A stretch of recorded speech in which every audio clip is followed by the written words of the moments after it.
buhay sa kahanginan. Magandang araw mga bata, ako si Teacher Che. Sa araw na ito ay sasamahan ko kayong sagutin ang mga gawain na nasa ikatlong markahan, ikatlong sanaya papel sa asignaturang Aralin Panlipunan ng ikapitong baitang. Handa na ba ang iyong sanayang papel, ballpen at sagutang papel? Halina, samahan niyo ako sa pagtuklas ng bagong kaalaman. Tara, magsimula na tayo! Ang paksa na ating pag-aralan ngayon ay pinamagatang mga salik, pangyayari at kahalagahan ng nasyonalismo sa Timog at Kanlurang Asya.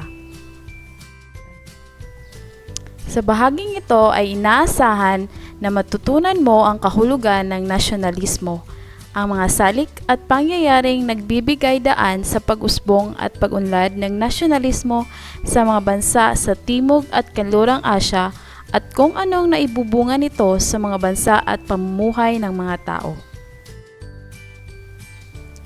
Layunin ng araling ito ay, una, nasusuri ang mga salik at pangyayaring nagbigay daan sa pag-usbong at pag-unlad ng nasyonalismo sa Timog Asya at Kanlurang Asya.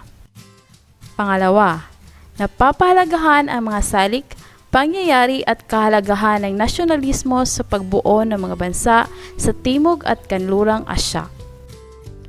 Pangatlo, nakagagawa ng timeline na nagpapakita ng mga salik, pangyayari at kahalagahan sa pagbuo ng mga bansa sa Timog at Kanlurang Asya.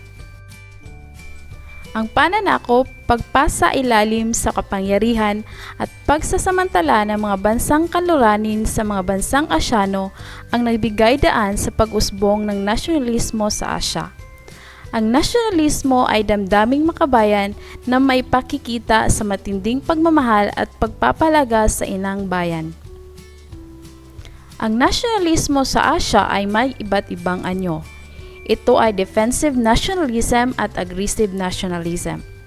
Ang defensive nationalism ay mapagtanggol na nasyonalismo gaya ng ipinakita ng bansang Pilipinas. Ang aggressive nationalism naman ay mapusok na nasyonalismo na minsan ginawa ng bansang Hapon. Ito ang mga manifestasyon ng nasyonalismo. Una, pagkakaisa. Makikita ito sa pagtutulungan at pagkakabuklod-buklod ng mamamayan sa isang kultura sa loobin at hangarin. Pangalawa, pagmamahal at pagtangkilik. May tuturing na manifestasyon ng nasyonalismo ang pagmamahal at pagtangkilik ng mamamayan sa mga produkto, ideya at kultura ng isang bayan. Pangatlo, makatwiran at makatarungan. Pang-apat, magtanggol at mamatay para sa kanyang bayan. Ngayon, tatalakayin na natin ang mga salik, pangyayari at kahalagahan ng nasyonalismo sa Timog Asya. Ang pananakop ng mga Ingles sa India ang nagbigay daan upang magising ang diwa ng nasyonalismo sa Timog Asya. Nasyonalismo sa Timog Asya sa bansang India. Nakinabang ng gusto ang mga Ingles sa likas na yaman ng India.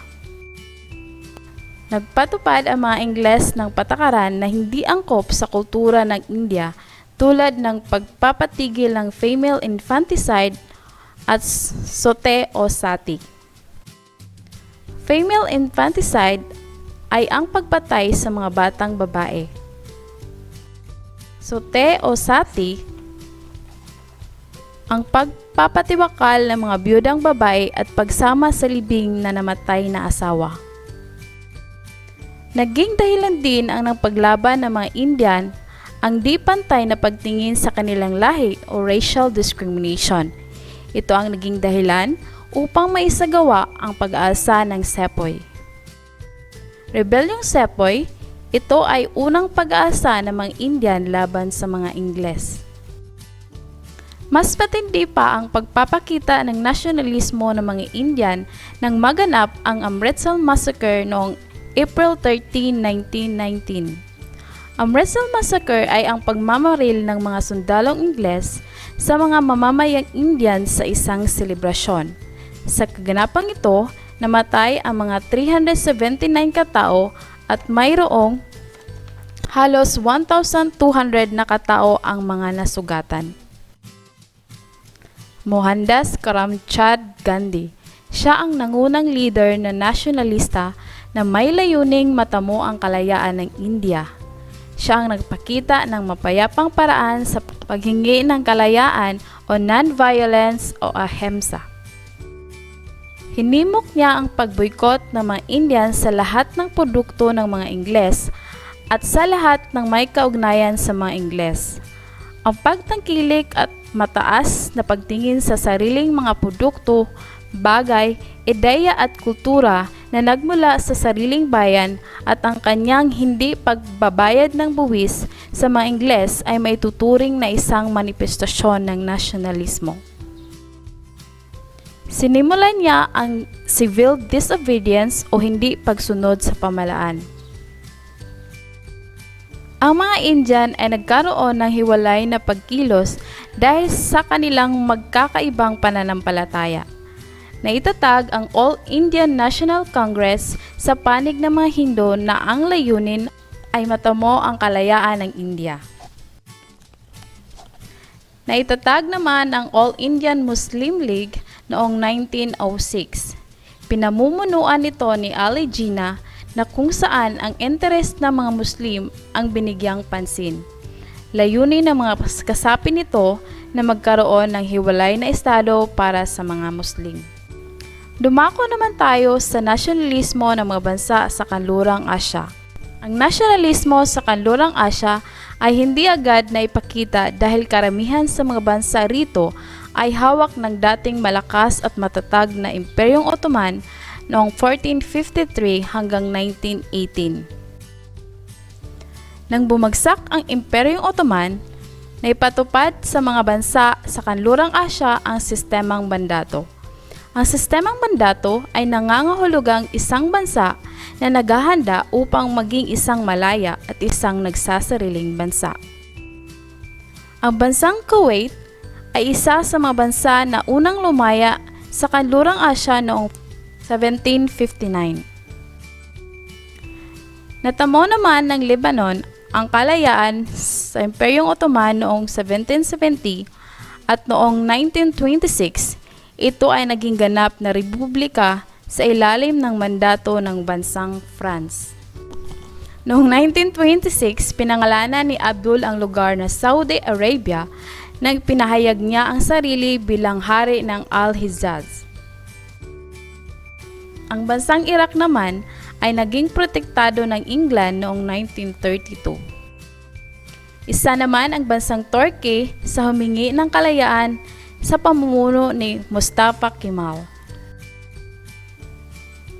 Ang Republika ng bansang Israel ay naisdeklara noong May 14, 1948 at nagsimula na ang tensyon sa Palestine. Noong 1945, natapos ang ikalawang digmaang pandaigdig na isagawa ng mga Jew ang Zionism. Zionism, ito ang pag-uwi sa Palestine ng mga Jew mula sa iba't ibang panig ng daigdig. Halina't subukin ang inyong kaalaman.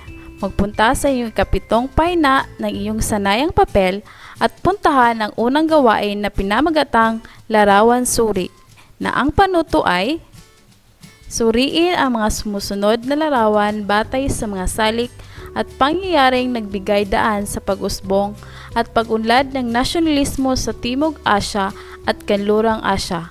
Ibigay ang angkop na salita at isulat sa patlang. Bibigyan ko kayo ng 10 segundo sa bawat item.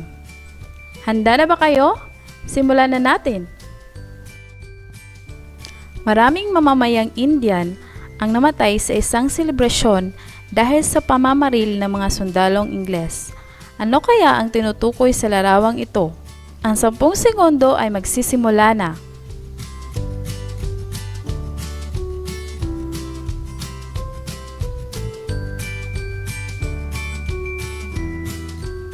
Ang tamang sagot ay Amritsar Massacre. Tama. Pangalawa, Ito ay ang pag-aasa ng mga sepoy o sundalong Indian sa mga Ingles bilang pagtutol sa pagtatanggi ng lahi o racial discrimination.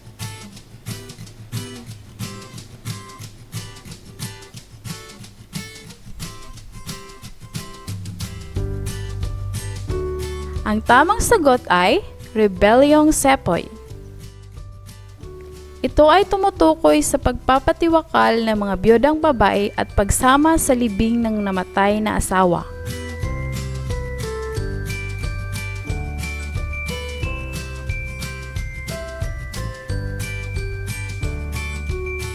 Ang tamang sagot ay Sote. Mahusay. Kaapat, ito ang pag-uwi sa Palestine ng mga Jew mula sa iba't ibang panig ng daigdig.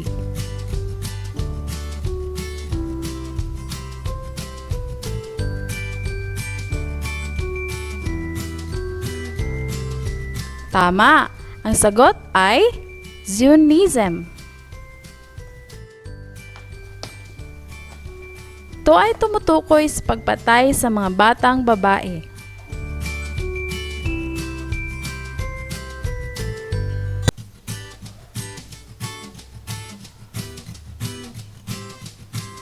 Tama! Ang tamang sagot ay female infanticide. Natapos na nating suriin ang mga larawan, huwag kalimutang sagutan ang mga pamprosesong tanong sa sagutang papel. Dumako naman tayo sa pangalawang gawain na pinamagatang Pagmamahal ko, iguhit mo.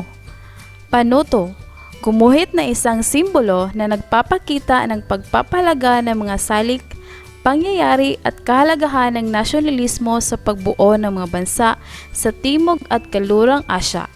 Ilagay sa sagutang papel ang inyong sagot. Narito ang pamantayan sa pagmamarka sa inyong guguhitin.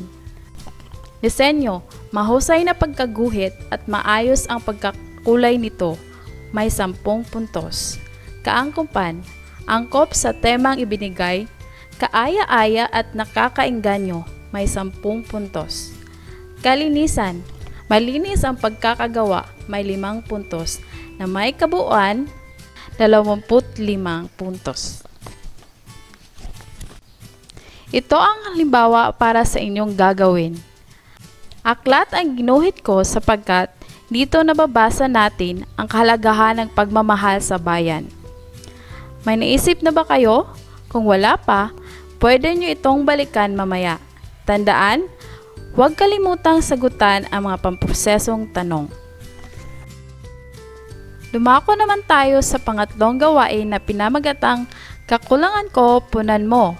Panuto, punan ang timeline ng tamang pagkasunod-sunod na pangyayari na nagpapakita ng pag-unlad ng nasyonalismo sa Kanlurang Asya. Piliin ang sagot mula sa pagpipilian na nasa kahon. Gawin ito sa sagutang papel. Narito ang isang halimbawa. Taong 1759, nabigyan ng kalayaan ang bansang Kuwait. Nakuha niyo ba? Ang galing! Narito ang mga pagpipilian. Hawak ng Imperyong Ottoman ang Kanlurang Asya. Natamo ang kalayaan ng Lebanon mula sa France. Naging protektado ng England ang Iraq. Naisinilang ang Republika ng Turkey. Naideklara ang Republika ng Israel. Simulan na natin. Bibigyan ko kayo ng 5 segundo sa bawat item. Sa tingin mo, ano kaya ang mahalagang nangyari noong 1918? Ang tamang sagot ay hawak ng Imperyong Ottoman ang Kanlurang Asya. Tama. Ano naman kaya ang mahalagang nangyari noong 1923? Tama. Naisilang ang Republika ng Turkey. Noong 1926 naman,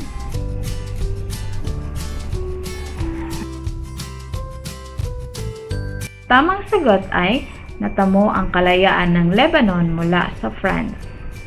Tama. Noong 1932,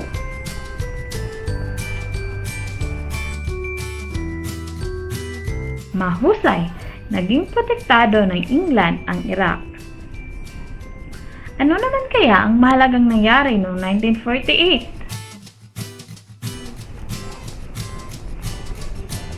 Magaling! Naideklara ang Republika ng Israel. Nasisiyahan ka ba sa ating gawain? Ngayon ay nasa bahagi na tayo kung saan ikaw ay gagawa ng paglalahad sa paksa. Panuto, tapusin ang pangusap sa ibaba. Isulat sa patlang ang iyong sagot. Una, mula sa araling ito, natutunan ko na. Pangalawa, papaano mo maipapakita ang pagmamahal sa sariling bansa? Pagbabansihan ang pamantayan sa pagmamarka ng sagot na nasa ikasampung pahina ng iyong sanayang papel. Sana ay may natutunan kayo sa araw na ito. Asahan ko na sasagutan niyo ang mga natitirang gawain sa iyong sanayang papel. Dito nagtatapos ang ating talakayan tungkol sa mga salik, pangyayari at kahalagahan ng nasyonalismo sa Timog at Mindorong Asya. Hanggang sa muli, paalam!